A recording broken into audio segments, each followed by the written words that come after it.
Well, I've finally done it. I've bought a new car, and it's this, the Audi A2.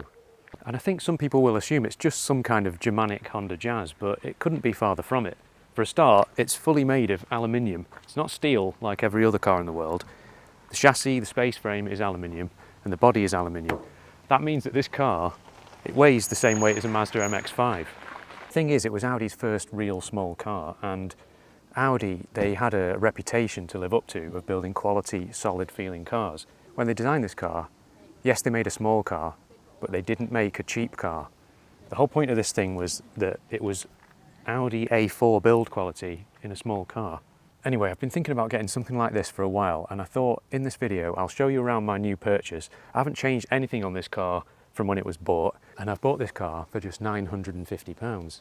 Now, the first thing that sort of strikes me about this car is it's ridiculously narrow. Look at it. It's just like a little thing, but the small amount of driving I've been doing with it, it's been really easy to place, you know, in town, and you just feel like you've got endless room. I don't want to say pretty because it ain't.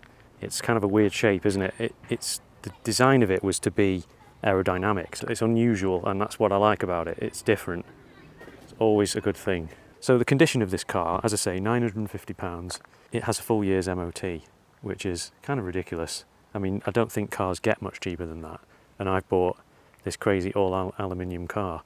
Now, I think part of why they are so cheap is people are a bit scared of that fact. Body repairs and stuff can be expensive. Now, I haven't cleaned this car or anything, so if you see any little things on here on the door, that's just dirt. It's pretty straight. It's pretty good. There's some little tiny dents here in the door, and a sort of weird, I don't know what that is. Oh, that's coming off actually, so that's good. I thought that was a problem with the paint, but no. And then, yes, big scratch back here, big scrape. With its little pokey out arches, even though it's a narrow car, whoever had it before obviously struggled with that. And as you can see, the arches here, but the thing with these arches is they're plastic. Okay, so this is aluminium, but that's plastic. So, I mean, I'll probably just touch them up, I think. You've got this enormous singular wiper blade, which needs replacing because it's making an absolute horrible screeching sound. The tyres are good. They're budget. Oh no, that's a Falcon. What have we got here? A Matador. Around the other side we've got a Sumitomo, another sort of budget brand, so that's 3 different tyres. And then you've got a Bridgestone, so Bridgestone Turanza on the back, quality tyre, but they've all got good tread, and you know, it's a little runabout, so it should be alright for now. Yes, this is the worst alloy. Somebody's done a right weird job on that. Home painting skills with a little brush, I don't know, that's awful. Also, and this is something I learnt from Mr. High Peak Autos, it's got the original plates, the Portsmouth Audi dealer plates, which means that it can't have had a shunt or anything. Those plates are like in mint condition, you know. Also, the registration plate. I never name my cars, I never do it, I've never have done, but it is kind of calling out to be called Rufus, right? Or is that stupid? Please let me know in the comments. This car is the 1.4 litre petrol. Now, as you can see there, it's got 139,000 miles on the clock. We'll open the little service flap here, but basically you turn this here, and this one, and off it comes. Now, I think I need to put this on somewhere soft. This is indeed the 1.4 litre BBY engine, because it has individual coil packs, which you can see on the top there. The previous engine was identical, the AUA, but it had a weird one coil that did all 4 cylinders. Anyway, 4-cylinder 1.4, not very powerful, and it's the engine that you find in Volkswagen Polos and all other sort of Volkswagen group cars of that time. Nothing particularly special about it. What made this car economical was, of course, the lightweight. Oh yes, you can see the lights need a good buffing. So the thing is, this car for me, it's kind of like a little project car. I can do little bits on it. I've done a little bit of servicing on there already. I've replaced the spark plugs and checked the coil packs and stuff. This little cup thing in the engine bay, I had no idea what that was. I've never seen anything like it before. And it's basically a drain catch for the bonnet on top, and the water drips down through the gaps in the bonnet into there and then out. If that's not there, or it somehow overflows, it just goes directly down onto the gearbox apparently. Around the back, it's such a weird design with massive piece of glass that goes all the way across the top, but it's not as though it can be of any use for the rear passengers, because it's not above their head. It's not like a panoramic roof. I guess it allows some light in to the car. And then obviously the spoiler for aero purposes. what have we got? If I move my stuff out the way, I mean the boot's quite good, but you can obviously fold these seats down or you can even take them out completely. Under here is the battery. I've got like a tyre pump and some of that gunk stuff, which is no doubt out of date now. Tools and the jack and everything seems to be present. Let's have a look inside. Now that door is really light actually, as you would imagine because it's aluminium, as is the bonnet when you take it off. We've got the sort of standard Audi dials from the time. They're quite nice, and in the case of this car, they're all working fine. Like, well, with the exception of the fuel gauge, which is backwards. When I first drove this car, I thought, the fuel seems to be going up rather than down. What's going on? Is it that economical that it's actually gaining fuel?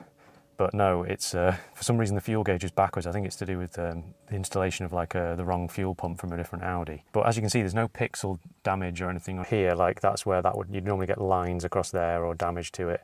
And then the interior of this car actually pretty good shape. I mean, there's obviously, yes, there's the classic Audi problem here of the buttons wearing off. Now they used this kind of like soft touch paint back in the early 2000s, which was nice to touch. You know, it's like, oh yeah, soft touch, but over time it's basically just worn off. You can see it there on the window switches, and oh, that's the worst bit there. That's horrible, but it's just cosmetic. And then below it, I think somebody's coloured in the traction control button in pen or something, because that would have worn off as well, I guess. It does make me wonder, why have people been pressing that so much that it's worn away? That's a little bit concerning. The rest of this interior, like the seats, it's in really good shape. There's no staining or anything. Also the back seats there, this is the 4-seater, which was the most common configuration of Audi A2. There was actually a 5-seater one that you could get, which had a middle seat as well. Start her up. We've got the Audi Concert stereo player. It's really nice and bassy actually. Cup holders, which I don't have in my CLK. Anyone wondering actually, the CLK, have I gone mad and am I replacing that car with this? Well, the answer is no. This is a sort of second car, project car if you will. I was kind of thinking that this was sort of a good business decision, you know, a car that I can do YouTube content with, and also, you know, I can use it in the winter. It's aluminium, so it's not going to corrode and rust away. So it should be, you know, man maths wise, all right, because, you know, I have insurance that covers lots of cars and stuff, so I just added it on for nothing. So that hasn't cost me anything. Now, if this was the diesel, it would be free to tax, but unfortunately it's the petrol, so it's like £200 a year to tax, so that's going to cost me. So it's a slightly odd view out back. You've got this spoiler that goes right across the middle of the rear window. The visibility of this car, I think, would be good because it's got lots of glass all the way across, but actually that A-pillar there, it can obscure things. Things get sort of blocked between those two pillars. There's a little ashtray here with some money in it. So actually, although this car cost me £950, we can take off almost £1 there, I think. So £949 for this car. I really can't for the life of me fathom what that is about. Like the big grab handle on the dashboard. It just seems absolutely pointless. So then up here, we've got the sun visor, but then the pièce de résistance is this little thing, which sort of covers the middle part. Oh, that's broken. Horrible issue here, which is the headlining. That needs gluing back on. It looks like someone might have already had a go at that. It's just making a run for it because it's old. It's like, this car is like 20, it's 2003, and this car is, it's 21 years old. It's fine on that side. And I can't see it when I'm driving, so that's nice. I mean, it's actually crazy what you get now for a 21-year-old car. It's basically a classic, a modern classic. This is all the service history that came with the car, so there's absolutely loads of it, including the sort of book pack that when this car was bought, approved used from Portsmouth Audi back in 2004, 2005, and all the things that they did, and welcome to your new Audi. There's one particular bit in here which is my favourite. I think it's absolutely fantastic. Mum's car parts. So bless him, some guy has basically fitted all these bits for his mum's car, put everything that's been done, exhaust and clamp, brake calipers, air filter, engine oil, Bosch oil filter. He's even put the brand of what he's put in there. Drive belt tensioner, wiper blade, how much it's cost. He's got notes for things that need doing next. Fair play to him, looking after his mum like that. Now this car has had 7 owners, but I've got the service history from like a lot of the owners, for everything from about 80,000 miles. Now this car's now on 139,000, and since 80,000 it's had a service, every sort of maybe 5,000, 6,000 miles. It's definitely been looked after. Anyway, it's time we took this car for a drive, see what this £950 Audi A2 feels like to drive. thing is, the first thing you notice, apart from obviously the sort of diminutive size of it, because for me, I've never owned anything this small. I've never owned anything with a 1.4 litre or less engine. Steering is actually really quite nice. It feels quite quick. It's easy to manoeuvre this car. It's very agile feeling, because obviously it's lightweight as well. The gears, it's taken me a bit of getting used to. They feel really notchy, and I can't tell whether it's notchy in a good way, like some sort of sporty Audi TT, or notchy in a bad way, like just an old horrible gearbox. It feels really narrow, and you've got all of the car in loads of dashboard in front of you. Like I said in the start of this video, like a Honda Jazz, it is kind of like a Germanic Honda Jazz. It's definitely got that Audi quality to it. This car, as I say, it's done 139,000 miles now. It feels very well put together. It feels refined. When you get up to speed in this car, there's not that much sort of exterior noise. There's a bit of wind noise, but it's quite a quiet and refined car. The interior is not rattling away. There's a couple of little noises coming from this door, and as you can hear from the indicator there, it sounds like there's a bulb out, but I don't think there is, because sometimes when I turn right, the indicator works again, so there must be like a faulty connection or something. I know it's the front right bulb that doesn't come on. Now, the other big thing about this car that needs sorting, you might be able to hear it when I go over sort of more bumpy roads. What the previous owner of this car told me is the track rod end, or the tie rod end. He's given me a spare part, a tie rod end to fit.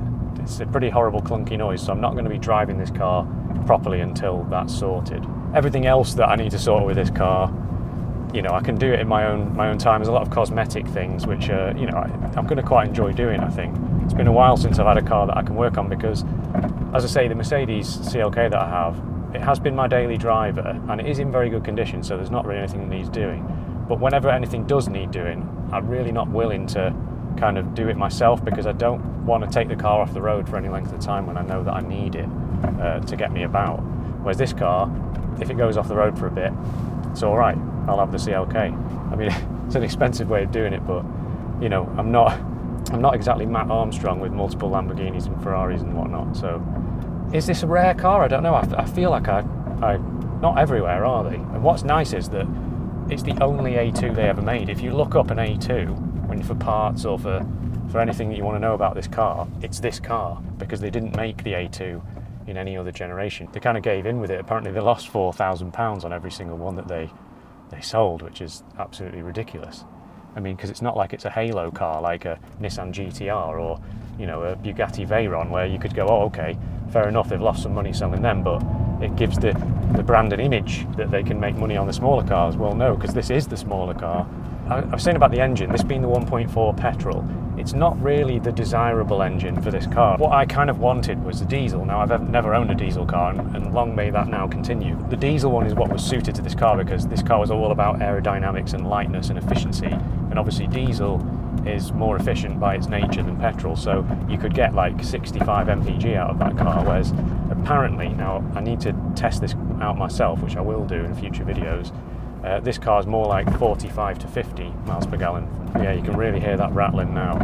And it also, the performance is not brilliant. You know, I think at 0 to 60 is something like 12 seconds. It doesn't have much torque, and, you know, where in most cars you could kind of pull away in second gear from a fairly low speed, this car seems to really struggle with that. I think it must be the gearing. They've obviously geared this 5-speed gearbox to all about economy, so it's quite long. And is there anything in particular you'd like to see with this car? You know, video ideas, anything you'd want to sort of find out about this car? Obviously, I can do things like fuel economy runs in it. Obviously, it's going to be an interesting challenge with the fact that the fuel dial works the wrong way round. So I don't actually know when it'll be empty, because the fuel light's not going to come on, and I don't know if, you know, it's empty when it hits actual full, or whether it's going to run out before then. I've not obviously tested that, and I don't really want to. There will be a review video of this car at some point once I've really got to grips with it. And if you've got an Audi A2, make sure you comment down below and tell me what model you've got. Is it the diesel, the petrol, you know, SE? This is a Sport, by the way, I forgot to mention that. This is the 1.4 Sport, which means it's got, I think, firmer suspension. It's definitely got bigger alloy wheels than the standard A2. Now, I really don't get why a car like this needs a sport pack, because it's, you know, the furthest thing from a sporty car you could possibly imagine. For now, I'm just really excited to basically clean this car up, give it a good interior and exterior clean, try and get rid of some of those scrape marks and just give it a bit of TLC, you know. I'm not going to try and make it like absolutely mint or anything, because there's no point doing that, but I can't help myself anyway. I'm going to try and make it look good. And yeah, thank you so much for watching, and I'll see you in the next video.